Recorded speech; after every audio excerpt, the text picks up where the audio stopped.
రాష్ట్రాల్లో సెలవుల జాతర కొనసాగుతోంది. సాఫ్ట్వేర్ ఉద్యోగస్తులకి 5 రోజుల పాటుగా సెలవులంట. 24th, 25th, 26th, 27 and 28 software ఉద్యోగులకి హాలిడేస్గా అనౌన్స్ చేశారు.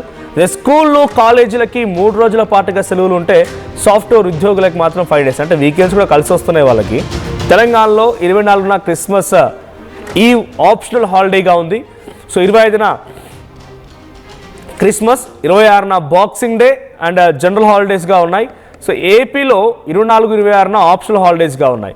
సో 25న జనరల్ హాలిడేగా ఏపీలో కనబడుతోంది. ఇక జనరల్ హాలిడే రోజు అన్ని విద్యా సంస్థల ఆఫీసులకు సెలవు. సో దీంతో ఆప్షనల్ హాలిడేకు కొన్ని విద్యా సంస్థలు కూడా సెలవులు ప్రకటిస్తూ ఉన్నాయి. సో మొత్తంగా 24 to 28 ఆల్మోస్ట్ ఆల్ 5 రోజుల పాటుగా అటు సాఫ్ట్వేర్ ఉద్యోగులకి హాలిడేసే. దీంతో పాటుగా ఆప్షనల్ హాలిడేస్ కూడా కొంతమందికి ఏపీలో స్కూల్స్కి, కాలేజెస్కి ఇస్తున్నట్టు తెలంగాణలో కూడా స్కూల్ అండ్ కాలేజెస్కి వస్తూ ఉన్నాయి. సో ప్రజెంట్ 24th అంటే ఆల్మోస్ట్ ఆల్ రేపటి నుంచి ఇక సెలవులు షురు. సో రేపటి నుంచి సెలవులు స్టార్ట్ అయితే ఆ తర్వాత నుంచి ఇక వాళ్ళకి సెలవుల జాతర అనే చెప్పాలి. సో ప్రజెంట్ ఎక్కడ చూసినా కూడా హాలిడేస్ దొరికితే చాలు. ఈ year ending and almost all ఇప్పుడు జరిగేటువంటి సిచ్యువేషన్లో చాలామంది కూడా ఎక్కడికైనా ట్రిప్స్కి వెళ్ళాలని ట్రిప్స్కి ప్లాన్ చేసుకుంటూ ఉంటారు. సో చాలామంది కూడా ఇప్పుడు ట్రిప్స్ ప్లాన్ చేసుకునే వాళ్ళకి ఇది ఒక బెస్ట్ ఆప్షన్ అని చెప్పాలి. 5 days లాంగ్ లీవ్గా చెప్తుంటారు వాళ్ళని, లాంగ్ వీకెండ్. సో చాలా లాంగ్ వీకెండ్ ఇది. మరి ఇప్పుడు దీన్ని సాఫ్ట్వేర్ ఉద్యోగులకు సంబంధించి దాంట్లో ఈ ఆప్షన్ రావడంతో చాలా వరకు టూరిస్ట్ సంబంధించినటువంటి దాంట్లో టూరిస్ట్ ప్యాకేజెస్ ఇస్తూ ఉన్నారు. సో ఆ తర్వాత చాలా చోట్ల ఈ టూరిస్ట్ ప్యాకేజీలతో పాటుగా ఇంకొంత ఎగ్జైటింగ్ ఆఫర్స్ కూడా అనౌన్స్ చేస్తున్నారు. సో రేపు వెడ్నెస్డే, రేపటి నుంచి మొదలవుతుంది. ఇక 25th Christmas, 26th and boxing day. ఒకవేళ అది ఆప్షన్గా కొంతమందికి లేకపోయినా కూడా దాన్ని కనుక యూజ్ చేసుకొని లీవో, సిక్ లీవో లేకుంటే స్పాట్ లేదని లీవ్ అనౌన్స్ చేశారంటే 24, 25, 26, 27 and 28 almost all till 29th సోమవారం రోజున వెళ్ళాల్సి ఉంటుంది. మళ్ళీ 2 రోజులు ఆఫీస్కి వెళ్తే 31st రోజు తెలిసి దాదాపుగా అందరూ కూడా ఆఫీస్లో గుడ్ బై చెప్పి ఆ రోజు ఎక్కడ పార్టీ చేసుకుందాం, ఎలా వెళ్దామని ఫస్ట్ రోజు ఇలా కూడా హాలిడే. ఆల్మోస్ట్ ఆల్ వాళ్ళు కనుక ఒక 3 days లీవ్ కనుక ప్లాన్ చేసుకుంటే 26, 29 and 30 ఈ 3 days కనుక వాళ్ళు లీవ్ ప్లాన్ చేసుకుంటే ఒక 10 రోజులు కంటిన్యూస్గా, 10 రోజులు కాదు 2 వారాలు, దాదాపుగా 10 రోజులు రేపటి నుంచి మొదలుకుంటే మళ్ళీ వాళ్ళ ఆఫీస్కి వెళ్ళేది ఎప్పుడంటే నెక్స్ట్ బహుశా ఒక సెకండ్కి వెళ్ళాల్సి ఉంటుందేమో. సో వాళ్ళు రేపటి నుంచి 26th, 29th and 30 ఈ డేస్ కనుక లీవ్స్ ప్లాన్ చేసుకుంటే 10 రోజుల పాటుగా ఫుల్ టు ఎంజాయ్. ఇక వీళ్ళకి బేసిక్గా ఎక్కువగా ట్రిప్స్కి ప్లాన్ చేసేది, లేకపోతే ఏదైనా వెళ్ళడానికి డేర్ చేసేది, రిఫ్రెష్మెంట్స్ కోరుకునేది ఎక్కువగా సాఫ్ట్వేర్ ఉద్యోగస్తులే. ప్రైవేట్ ఉద్యోగాల్లో చాలామంది కూడా చిన్న జీతాలతో చాలక సేల్స్లో ఉండే వాళ్ళు కానివ్వండి, లేకపోతే ఇంకా ఇతరత్ర ప్రొఫెషన్స్లో చూస్ చేసుకున్న వారికి బిజీ లైఫ్. సో వాళ్ళు ఎక్కువగా బిజీగా ఉంటారు. వాళ్ళు వెళ్ళడానికి కూడా అవకాశం దొరకదు, ఇంత లీవ్స్ దొరకవు వాళ్ళకి. కానీ ఐటీ ఎంప్లాయీస్కి మాత్రం కొంత ఇది డెఫినెట్గా బిగ్గెస్ట్ అడ్వాంటేజ్. సో ఈ 26th, 29 and 30 ఈ 3 days కనుక వాళ్ళు లీవ్ ప్లాన్ చేసుకుంటే ఆల్మోస్ట్ 10 days వెళ్ళడానికి అవకాశం ఉంది. కాబట్టి వాళ్ళు వెళ్ళడానికి కూడా డేర్ చేస్తారు. కాబట్టి టూర్స్ అండ్ ట్రావెల్స్ ప్యాకేజెస్ సంబంధించినటువంటి ఆ ట్రావెల్ ఏజెన్సీలు కానివ్వండి, లేకపోతే హోటల్స్ కూడా, ఉదాహరణకి గోవా లాంటి చోట్ల, ఇతరత్ర బ్యాంకాక్ ఇటువంటి దాంట్లో చాలా బెటర్ ఆఫర్స్ ఉన్నాయి. సో విజిటింగ్స్కి కానివ్వండి, ట్రావెల్ ఏజెన్సీస్ తీసుకెళ్ళడానికి కానివ్వండి, ఫ్లైట్ ఛార్జెస్ కూడా ఒకసారి మీరు ట్రై చేయండి. నేను లైవ్లో ఉంటాను. మీరు గోవాకి వెళ్ళాలి అనుకునేటువంటి ఫ్లైట్ ఛార్జెస్ చూడండి, ఫ్లైట్ ఛార్జెస్ చాలా ఎక్కువగా ఉండిపోయాయి.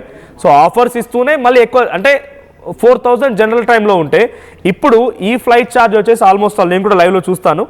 సో ఆ ఫ్లైట్ ఛార్జ్ ఎలా పెరిగిపోయిందనంటే అమాంతంగా డబల్ అయిపోయింది. సో ప్రజెంట్ నేను గోవా ట్రిప్కి సంబంధించి నేను ఫ్లైట్ ఛార్జ్ చూస్తూ ఉంటే వివిధ ప్లేన్స్, అది జిఓఐ విత్ ఎయిర్లైన్స్ ఎయిర్ సుమారుగా 3000 ఉంది. సో ఇండిగో 3000 ఉంది. ఎయిర్ ఇండియా ఎక్స్ప్రెస్ వచ్చేసి 3000 ఉంది. అది ఎప్పుడు ఈరోజు. సో ఇంకా పెరిగే అవకాశం ఉంది. సో ట్రావెల్ ఏజెన్సీలు కూడా మిమ్మల్ని అందరూ ఆహ్వానిస్తూ ఉన్నాయి. ఇటువంటి ఫ్లైట్ ఛార్జెస్ విషయంలో, హోటల్స్ విషయంలో చాలా వరకు ఎగ్జైటింగ్ ఆఫర్స్తో మీలాంటి వాళ్ళని ఆకర్షిస్తూ ఉన్నాయి. సో ఎక్కడ ప్లాన్ చేస్తారేమో కానీ మొత్తంగా 10 days వరకు ఒక ఫుల్ టు బిందాస్ సాఫ్ట్వేర్ ఉద్యోగులనే మాత్రం తెలుస్తోంది. సో 24, 25, 26 and 27 రోజున సాఫ్ట్వేర్ ఉద్యోగులకి దాదాపుగా హాలిడేస్. ఇక ఇక స్కూళ్ళు కాలేజీలకి 3 రోజుల పాటుగా సెలవులు ప్రకటించారు. తెలంగాణలో 24న క్రిస్మస్ ఈవెంట్కి సంబంధించి ఆప్షనల్ హాలిడేగా ఉంటే 25న పక్కా హాలిడే, 26న బాక్సింగ్ డే జనరల్ హాలిడేస్గా ఉన్నాయి. 2 కూడా జనరల్ హాలిడేస్, అంటే తప్పకుండా హాలిడేస్ ఇవ్వాల్సిందే.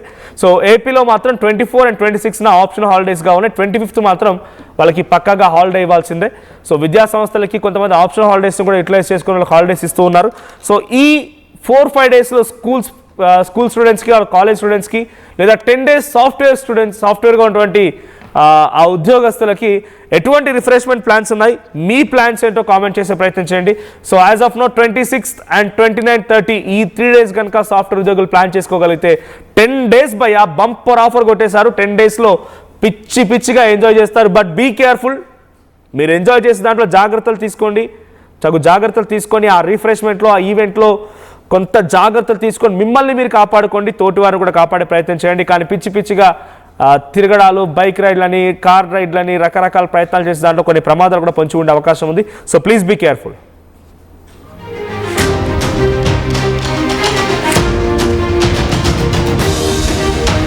రైట్, మీకు మరి కాసేపట్లో టికెట్ రేట్స్ చూపించేసుకొచ్చాను. టికెట్ రేట్స్ వస్తున్నాయి. ఎయిర్ ఇండియా ఎక్స్ప్రెస్ సంబంధించి 24th అంటే 24th రోజు tickets 8,000 towards Goa, right? So గోవాకి 8,000, ఆల్మోస్ట్ 7,500 24th రోజు అని చెప్పాను ఇందాక నేను. ఇప్పుడే బుక్ చేసుకోండి, ఆ టైం దాటితే మాత్రం ఇబ్బంది పడతారని చెప్పి. ఇది 24th, రేపటి నుంచి హాలిడేస్ ఉన్న సమయంలో ఇది టికెట్. నేను ఇందాకే చూస్తాను, ఈ రోజు టికెట్స్ మాత్రం 3,000, 4,000 ఉన్నాయి. కానీ రేపటికల్లా ఇంత డబుల్ అవుతూ ఉన్నాయి. గోవాకు వెళ్ళే వారికి 7,500 అండ్ ఎయిర్ ఇండియా ఎక్స్ప్రెస్ సంబంధించి రేపు గోవా వెళ్ళాలనుకున్న వారికి అందరూ కూడా టికెట్ రేట్స్ ఇవి. సో ఇక స్టార్ట్ చేయండి.